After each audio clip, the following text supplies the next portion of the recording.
জোহরের আজান পড়েছে। একজন মানুষ হুড়মুড় করে অজু করে মসজিদে দৌড়ালেন। একেবারে প্রথম কাতারে গিয়ে দাঁড়ালেন। ইমাম সাহেবের কোরআন তেলাওয়াত শুনে তার চোখ দিয়ে হয়তো দু এক ফোঁটা পানিও গড়িয়ে পড়ল। খুব সুন্দর একটা দৃশ্য, তাই না? একজন পারফেক্ট ধার্মিক মানুষের প্রতিচ্ছবি। কিন্তু ঠিক আধা ঘন্টা পর এই মানুষটাই যখন মসজিদ থেকে বেরিয়ে নিজের অফিসের ডেস্কে ফিরে এলেন, তখন খুব সাবলীলভাবে হাতের বিন্দুমাত্র কাঁপুনি ছাড়াই টেবিলের নিচে দিয়ে 10,000 টাকার একটা ঘুষের বান্ডিল পকেটে ঢুকিয়ে নিলেন, অথবা নিজের ব্যবসার দোকানে বসে ওজনে কম দিলেন, কিংবা হাসিমুখে একটা মিথ্যা কথা বলে কাস্টমারকে ঠকালেন।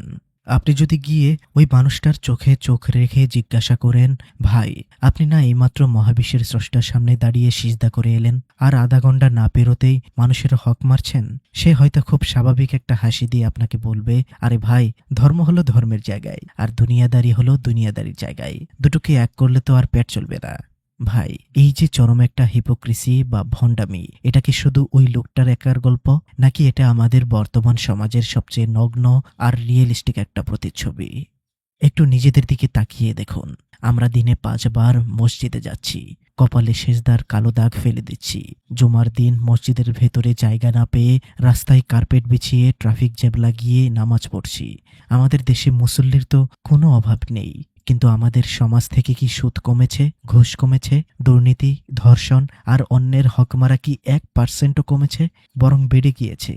একজন নামাজি মানুষ আর একজন বেনামাজি মানুষের দৈনন্দিন জীবনের সততার মধ্যে আপনি কি আসলেই কোনো বড় পার্থক্য খুঁজে পান? তাহলে মূল প্রশ্নটা কোথায়? সমস্যাটা কি কোরআনের সালাতে? আল্লাহ কি আমাদের এমন একটা সিস্টেম দিয়েছেন যেটা আসল বাস্তব জীবনে কোনো কাজই করে না? নাকি সমস্যাটা আমাদের নিজেদের ব্রেইনে সেট করে রাখা সালাতের সংজ্ঞায়? আপনারা যারা বিভিন্ন মানুষের বিভিন্ন যুক্তি দলিল দিয়ে বিভিন্ন ধরনের ভিডিওর পক্ষে বিপক্ষে বিভিন্ন ধরনের যুক্তি খণ্ডন বা আলোচনা দেখতে চান, তারা চাইলে আমার এই নতুন চ্যানেলটিকে সাবস্ক্রাইব করতে পারেন। আমি এই চ্যানেলে বিভিন্ন ধরনের চিন্তাধারার মানুষের তাদের চ্যানেলগুলোর বিভিন্ন ভিডিও, সেগুলোকে সরাসরি প্লে করে করে কোরআনের মানদণ্ডে আমি যাচাই বাছাই করব এবং তা আপলোড করব। অন্য কারো চ্যানেলের ভিডিও হওয়ায় আমার মেইন চ্যানেলে আমি ছাড়তে চাচ্ছি না, সিকিউরিটিজনিত কারণে। তার জন্য আমি এই চ্যানেলে সেই ধরনের ভিডিও ছাড়ব, বিশেষ করে নাস্তিকদের এবং আমাদের প্রচলিত আলেম সমাজের বিভিন্ন ধরনের ফতোয়া এবং নাস্তিকদের বিভিন্ন ধরনের মিথ্যাচার আমরা সরাসরি ভিডিও প্লে করে করে এই চ্যানেলে খণ্ডন করব। আপনারা যদি ইন্টারেস্টেড হন তবে চ্যানেলটিতে ভিজিট করতে পারেন। আমি ডিসক্রিপশন বক্সে এবং পিন কমেন্টে এই চ্যানেলের লিংক দিয়ে রাখবো। ভাই ও বোনেরা, আজকের এই ভিডিওতে গতানুগতিক কোনো মোটিভেশনাল লেকচার হবে না। আজ আমরা এমন একটা লজিক্যাল আর সাইকোলজিক্যাল আয়নার সামনে দাঁড়াবো, যেখানে তাকালে হয়তো আপনার নিজের অস্তিত্ব কেঁপে উঠবে। আমরা কোরআনের ফিলোসফি দিয়ে খুঁজবো কেন নামাজ পড়েও মানুষ খারাপ হয়, কেন আমাদের সালাত আমাদের বিন্দুমাত্র বদলাতে পারছে না। চলুন কোরআনের অপারেশন টেবিলে আজ আমাদের নিজেদের মগজটাকেই তুলে ধরি। যে প্রশ্নটা দিয়ে শুরু করেছিলাম, কোরআনের সালাত কেন আমাদের বদলাতে পারছে না, চলুন আমরা সরাসরি কোরআনের কাছেই যাই। দেখি আল্লাহ তার কিতাবে সালাত সম্পর্কে কি গ্যারান্টি দিয়েছেন। সূরা আল আনকাবুত 45 নম্বর আয়াতে আল্লাহ তাআলা বলছেন, তোমার প্রতি যে কিতাব থেকে ওহী করা হয়েছে তা তিলাওয়াত করো এবং সালাত কায়েম করো। নিশ্চয়ই সালাত অশ্লীল ও মন্দ কাজ থেকে বিরত রাখে, আর আল্লাহর স্মরণই তো সর্বশ্রেষ্ঠ। আল্লাহ জানেন যা তোমরা করো। অর্থটা একটু ঠান্ডা মাথায় ফিল করার চেষ্টা করুন। আল্লাহ বলছেন, হে নবী, তোমার প্রতি যে কিতাব থেকে ওহী করা হয়েছে তা তেলাওয়াত করুন এবং সালাত কায়েম করুন। নিশ্চয়ই সালাত মানুষকে অশ্লীল ও খারাপ কাজ থেকে বিরত রাখে। ভাই, একটু থামুন। বাক্যটার গঠন খেয়াল করেছেন? আল্লাহ কিন্তু বলেননি যে সালাত পড়লে সম্ভবত তুমি খারাপ কাজ থেকে বাঁচবে, বা সালাত পড়লে তোমার চরিত্র ভালো হওয়ার একটা চান্স আছে। না, আল্লাহ ইন্না অর্থাৎ নিশ্চয় শব্দটা ব্যবহার করে একেবারে 100% গ্যারান্টি দিয়ে দিয়েছেন যে সালাত তোমাকে খারাপ কাজ থেকে দূরে রাখবেই। কিন্তু আমাদের বর্তমান সমাজের দিকে তাকান, যে লোকটা প্রথম কাতারে দাঁড়িয়ে সালাত পড়ছে সেই লোকটাই তো বেরিয়ে গিয়ে অন্যের জমি দখল করছে, অফিসে বসে ঘুষ খাচ্ছে, মিথ্যা বলছে, পরিবেশের ক্ষতি করছে। তাহলে এখানে লজিক্যাল কনফ্লিক্ট বা দ্বন্দ্বটা কোথায়? আল্লাহ কুরআনে গ্যারান্টি দিয়েছেন সালাত খারাপ কাজ থেকে দূরে রাখবে, কিন্তু বাস্তবে তো রাখছে না। তাহলে কি কুরআনের আয়াতটা ভুল? কুরআনের ফিলোসফি কি বাস্তবতার সাথে মিলছে না? নাউজুবিল্লাহ। ভাই, কোরআন ভুল নয়, কোরআন নিখুঁত। ভুলটা হলো আমাদের মগজে। আমরা সালাত বলতে যা বুঝছি এবং যা করছি কোরআনের ভাষায় সেটা আসলে সালাতি না। বিষয়টা একটা সহজ উদাহরণ দিয়ে বলি। ধরুন আপনার প্রচণ্ড জ্বর, আপনি পৃথিবীর সবচেয়ে সেরা ডাক্তারের কাছে গেলেন। ডাক্তার আপনাকে একটা দামি ওষুধ দিয়ে বললেন, এই ট্যাবলেটটা দিনে 3 বার খাবেন, আপনার জ্বর 100% গ্যারান্টি দিয়ে সেরে যাবে। এখন আপনি বাসায় এসে সেই দামি ট্যাবলেটটা পানির সাথে না গিলে সেটাকে গুঁড়ো করে মাথার চুলের সাথে ঘষতে শুরু করলেন। 5 দিন পর আপনি ডাক্তারের কাছে গিয়ে অভিযোগ করলেন, ডাক্তার সাহেব, আপনার ওষুধ তো কাজ করে না, আমার জ্বর তো কমেনি। ডাক্তার তখন আপনার দিকে অবাক হয়ে তাকিয়ে বলবে, আরে ভাই, ওষুধ তো খাওয়ার জিনিস, আপনি সেটা মাথায় মেখেছেন কেন? সিস্টেমে তো ওষুধ আপনার ভেতরই প্রবেশ করেনি, তাহলে কাজ করবে কিভাবে? আমাদের সমাজের অবস্থাও ঠিক তাই। আল্লাহ সালাতের নামে যে প্রেসক্রিপশনটা আমাদের দিয়েছেন সেটা হলো আমাদের সাইকোলজি বা মগজকে পরিশুদ্ধ করার ঔষধ। কিন্তু আমরা কি করেছি? আমরা সালাদটাকে শুধু একটা ফিজিক্যাল এক্সারসাইজ বা শারীরিক ব্যায়াম বানিয়ে ফেলেছি। আমরা ছোটবেলা থেকে শুধু শিখেছি হাতটা কোথায় বাঁধতে হবে, রুকুতে পিঠটা কতটা সোজা রাখতে হবে, পা কতটা ফাঁকা করতে হবে। এগুলো অবশ্যই জরুরি, এগুলো ফিজিক্যাল ডিসিপ্লিন যেগুলো আমাদের মনোযোগ ধরে রাখতে সাহায্য করে। কিন্তু ভাই, হাত আর পা তো ঠিক করলাম, মগজটা কোথায় রাখবো সেটা কি কেউ শিখিয়েছে? আমরা যখন জায়নামাজে দাঁড়াই তখন আমাদের শরীরটা হয়তো কাবার দিকে ফেরানো থাকে, কিন্তু আমাদের সাইকোলজি বা মনটা কোথায় থাকে? আমাদের মন তখন দুনিয়ার বাজারে ঘুরে বেড়ায়। বসের সাথে কাল কি মিটিং আছে, ব্যবসায় কত টাকা লাভ হলো, বাসায় ফেরার সময় বাজার থেকে কি কিনতে হবে, দুনিয়ার সমস্ত হিসাব নিকাশ এসে জমা হয় ওই জায়নামাজে। খোদ কোরআন এই ধরনের ফাঁকিবাজি সালাতের বিরুদ্ধে কি ভয়ঙ্কর ওয়ার্নিং দিয়েছেন জানেন? সূরা মাউনের 4 নম্বর আয়াতে আল্লাহ তাআলা বলছেন, অতএব সেই সালাত আদায়কারীদের জন্য দুর্ভোগ যারা নিজেদের সালাতে অমনোযোগী। ভাই, একটু গভীরে গিয়ে চিন্তা করুন। আল্লাহ কিন্তু বলেননি যে যারা সালাত পড়ে না তাদের জন্য দুর্ভোগ। আল্লাহ বলছেন যারা সালাত পড়ে কিন্তু সেই সালাতের ভেতরে তাদের মনোযোগ বা মগজের কোনো উপস্থিতি থাকে না, তাদের জন্য দুর্ভোগ। আমরা সালাদকে একটা ওয়াশিং মেশিন বানিয়ে ফেলেছি। সারাদিন দুনিয়ার সব আকাম কুকাম করব, মিথ্যা বলবো, মানুষের হক মারবো, আর ঠিক ওয়াক্ত মতো মসজিদে গিয়ে ওই 2 রাকাত নামাজ পড়ে সব পাপ ধুয়ে জিরো করে ফেলবো। ভাই ও বোনেরা, সালাদ কোনো জাদুমন্ত্র নয়। আপনি স্রষ্টার সাথে এই চোর পুলিশ খেলবেন আর ভাববেন স্রষ্টা কিছুই বোঝেন না। তাহলে কোরআনের আসল সালাদটা কোনটা? সালাতের ফিলোসফিটা আসলে কি? সূরা তহার 14 নম্বর আয়াতে আল্লাহ তাআলা বলতেছেন, নিশ্চয়ই আমি আল্লাহ, আমি ছাড়া কোনো সত্য ইলা নেই, সুতরাং আমার ইবাদত করো এবং আমার শরণার্থে সালাত কায়েম করো। আল্লাহ স্পষ্ট করে দিলেন সালাতের মূল উদ্দেশ্য হলো স্রষ্টাকে স্মরণ করা, তাকে ফিল করা, তাকে উপলব্ধি করা। এই আধুনিক যুগে আমরা সবাই প্রচন্ড ডিপ্রেশন, অ্যাংজাইটি আর অস্থিরতায় ভুগছি। আমাদের ব্রেন সবসময় একটা রেসিং কারের মতো দৌড়াচ্ছে। কোরআন বলছে এই দৌড়াতে থাকা মগজটাকে একটা অ্যাঙ্কর বা নোঙর ফেলতে হবে, আর সেই নোঙরটাই হলো সালাত। আপনি যখন রুকুতে যাচ্ছেন, যখন সিজদায় মাথা লুটিয়ে দিচ্ছেন, তখন শুধু আপনার কপালটা মাটিতে ঠেকালে হবে না।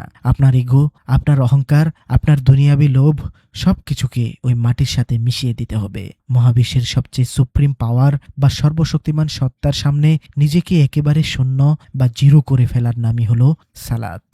কিন্তু আমরা কি করছি? আমরা প্রতিদিন অন্তত 17 বার মহাবিশ্বের স্রষ্টার সামনে দাঁড়িয়ে একটা ডাহা মিথ্যা কথা বলছি, একটা চুক্তি করছি, আর জায়নামাজ থেকে উঠেই সেই চুক্তিটা ভেঙে ফেলছি।